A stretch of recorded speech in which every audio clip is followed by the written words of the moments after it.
जी हाँ, आप देख रहे हैं रोहित लॉगी और मैं हूं रोहित कुमार। और आज जानेंगे गवर्नमेंट ऑफ इंडिया ने ऐसे कौन से 27 इंसेक्टिसाइड्स है जिसको बैन किया है और क्या है बैनिंग ऑफ इंसेक्टिसाइड्स ऑर्डर 2020। ये कंप्लीट डिटेल इसमें देखेंगे। और इंसेक्टिसाइड एक्ट है क्या, ये कब आई थी,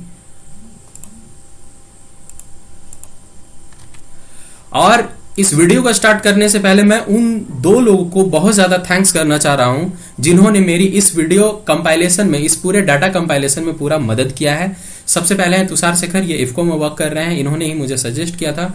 दूसरे कुमार देव, ये हमारे सीनियर है, ये हमारे बॉस है। I am highly motivated by this person specially, और इन्होंने मुझे सजेस्ट किया कि इस पे वीडियोस बनाए जा सकते हैं। तो a lot of thanks to this people. चलिए, this is brief introduction about me. आप मुझे इंस्टाग्राम पे फॉलो कर सकते हैं। मैं फॉलो इसलिए करने बोल रहा हूं क्योंकि अगर मैं कोई भी वीडियो डालता हूं तो उसको सबसे पहले इंस्टाग्राम पे नोटिफाई करता हूं।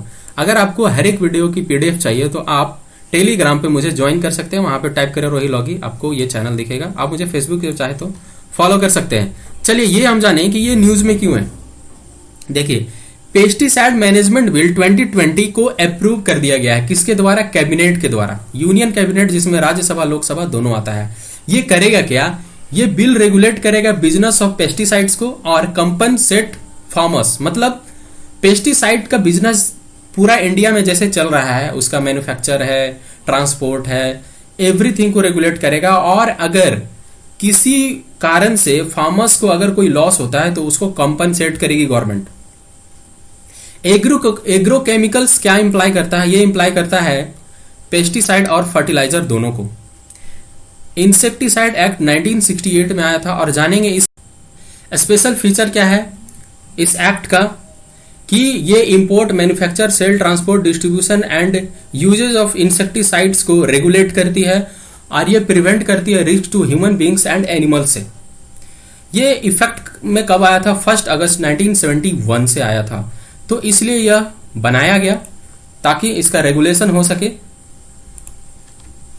उसके बाद चलते हैं इसके की फीचर्स पे। इसके की फीचर्स क्या हैं?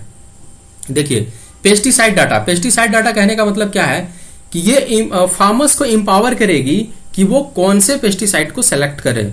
मतलब ये जो बिल है इसमें कहा गया है कि अगर आप कोई भी पेस्टिसाइड या इंसेक्टिसाइड बनाते हैं तो उसके बारे में आप पूरा इंफॉर्मेशन दें। इंफॉर्मेशन क्या देना है?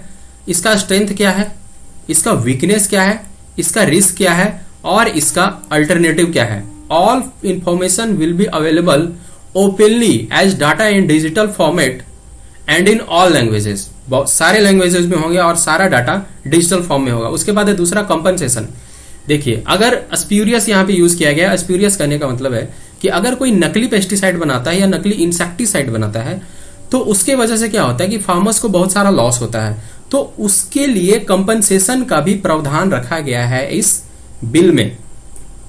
इन केस अगर जरूरत पड़ी तो सेंट्रल फंड भी इसके लिए बनाया जाएगा कंपनसेशन के लिए, to take care of the compensation. अगर हेवी लॉस होता है तो सेंटर इसके लिए फंड भी रिलीज करेगी। उसके बाद इसमें ऑर्गेनिक पेस्टिसाइड्स को भी प्रमोट करने की बात करी गई है कि ऑर्गेनिक पेस्टिसाइड को प्रमोट करें। Regulation of pesticide manufacturers. देखिए, all pesticide manufacturers have to be registered and bound by the new act. जितने भी मैन्युफैक्चरर हैं उनको रजिस्ट्रेशन कराना पड़ेगा और इस एक्ट के थ्रू बॉन्डेड रहेंगे। एक बार ये एक्ट पास हो गया, मतलब एक बार वो अगर रेगुलेट हो गए हैं इसमें, तो उसके बाद एडवर्टाइज करना पड़ेगा। किसी भी पेस्टिसाइड को अगर वो मार्केट में ला रहे हैं तो उसका एक प्रॉपर एडवर्टीजमेंट देना पड़ेगा ताकि फार्मर्स को किसी भी तरह का कंफ्यूजन ना हो और उसका चीटिंग ना हो। एक्चुअल में होता क्या है कि जो रियल मैन्युफैक्चरर हैं वो लॉस में चले जाते हैं इन स्प्यूरियस मैन्युफैक्चरर की वजह से। तो इसलिए इस एक्ट को लाया गया है, इसको मॉडिफाई किया गया है। इसके की फीचर्स ये हैं। अब ये बात करें कि हमारे इंडिया में पेस्टिसाइड कितना यूज होता है। देखिए, इंडिया जो है वो लीडिंग प्रोड्यूसर है एशिया में पेस्टिसाइड का। और सबसे ज्यादा पेस्टिसाइड हमारे इंडिया के कौन कौन से स्टेट्स में होता है? तो वो है महाराष्ट्र, उत्तर प्रदेश, पंजाब, हरियाणा। और सबसे ज्यादा रिकॉर्डेड कंजम्पशन इन स्टेट्स में है। अब बात करते हैं स्प्यूरियस पेस्टिसाइड्स की। जो नकली पेस्टिसाइड्स बनाते हैं उससे क्या लॉस है? उससे दो मेजर लॉस है।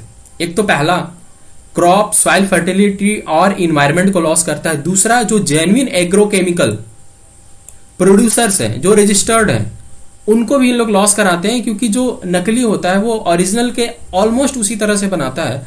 तो जो ओरिजिनल होते हैं वो थोड़ा सा उनका मार्केट भी खराब हो जाता है, उनका रेपुटेशन भी खराब हो जाता है, तो उनको प्रॉब्लम होता है। इस वजह से इसको लाया गया है। अब मेन बात करते हैं कि कौन कौन से ऐसे नए इंसेक्टिसाइड हैं, नए इंसेक्टिसाइड तो नहीं कहेंगे, मतलब कौन कौन से ऐसे इंसेक्टिसाइड हैं जिनको बैन किया गया है। ये देखिए गवर्नमेंट ऑफ इंडिया का गैजेट है, मतलब जब पब्लिश होता है तो इस तरह से होता है, और जब से ये रिलीज होता है उस समय से फोर्स में आ जाता है।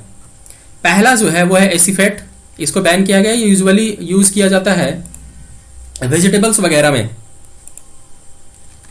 उसके बाद दूसरा देखते हैं एट्राजिन, ये जनरली यूज होता है मेज में पोस्ट इमरजेंस हर्बिसाइड के रूप में।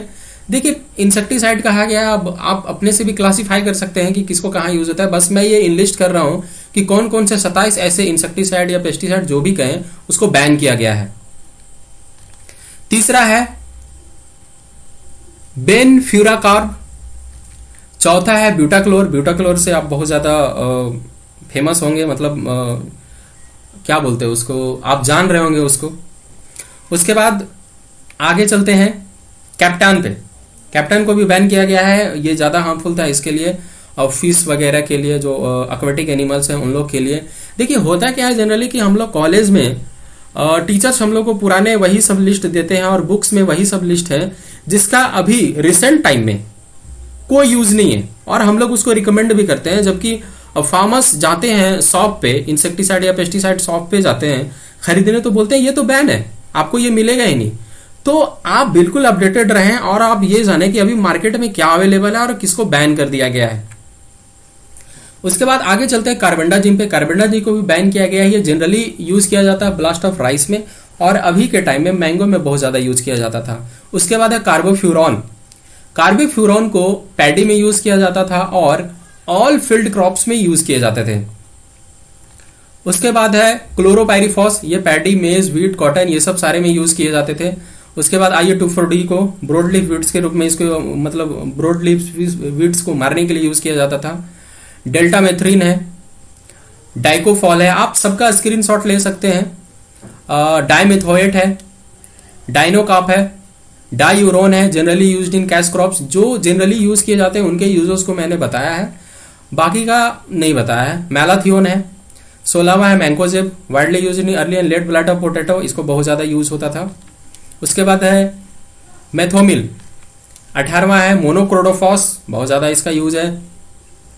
उसके बाद बात करते हैं ऑक्सीफ्लोरोफेन का। देखिए जितने भी बैन किए गए हैं सारे का अल्टरनेटिव मार्केट में अवेलेबल है, और इनके अल्टरनेटिव अवेलेबल होने के कारण ही थोड़ा सा फार्मर्स को एक राहत मिल सकता है। पेंडीमिथालिन, इसके यूजेस पल्सेस में है। फिर क्विनाल्फोस, उसके बाद 22वां है सल्फोसल्फ्यूरॉन, 23वां है थायोडी कार्ब, उसके बाद है थायोफैंट इमिथाइल, 25वां है थीरम। थीरम का बहुत ज्यादा यूज था सीड ट्रीटमेंट में, सबसे ज्यादा यूज होता था इसका व्हीट के सीड ट्रीटमेंट में, 1 ग्राम प्रति केजी यूज होता है। और एक्चुअल में ये हार्मफुल किसके लिए, देखिए होता क्या है कि सीड को ट्रीट कर दिए और उसको फिर फील्ड में छोड़ दिए, स्प्रेड कर दिए, ब्रॉडकास्ट कर दिए, तो होता क्या था कि उस व्हीट के एक दाना को अगर उठाता है बर्ड तो उसके लिए वो हार्मफुल है, इसीलिए इसको बैन किया गया है।